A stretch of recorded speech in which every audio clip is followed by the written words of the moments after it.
सचिन सरांनी जो या वेळेचा सिनेमा करायचा त्यामध्ये अतिशय प्रभावीपणे माहिती उभी राहिली आणि एक म्हणजे सर्वसामान्य माणसाची कथा होती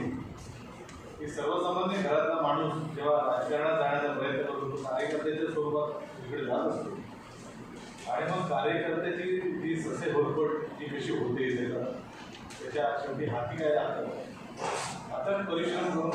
पक्षाच्या मागे उभं राहिल्यानंतर बरोबर त्याला काही मिळतं तर कार्यकर्ता शेवटपर्यंत कार्य करतच राहतो कार्य करतच राहतो त्याच्यामुळे शेवटी त्याच्या हाती काय लागतं मला असं वाटतं की ना सर्वसामान्य माणसाच्या घरातली जी माणसं आहेत जी मुलं आहेत त्यांची विशेष करून तरुण पिढी जी आज राजकारणाकडे एका वेगळ्या नजरेने बघते आणि सगळ्यात महत्त्वाचं मला असं वाटतं की ना आजकाल म्हणजे आम्ही ज्या वेळेला सिनेमा करत होतो त्यावेळेला 2 वर्षापूर्वी आम्ही शूट केलेलं तर त्यावेळेला एखादा माणूस दुसऱ्या पक्षात जातो हे इथपर्यंत होतो पण अख्ख्या पक्षाचं पक्षांतर होतंय हे फार त्यावेळेला बघायला मिळालं होतं कदाचित एखादा माणूस दुसऱ्या पक्षात गेल्यानंतर तिकडे त्याची होणारी घुसमट असू शकते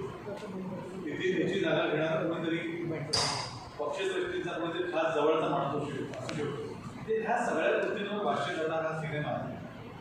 आणि त्याचबरोबरीनं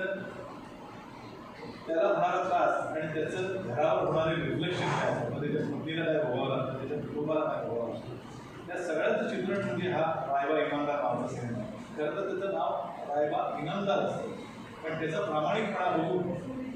त्याला इमानदार अशी पदवी दिली जाते त्यामुळे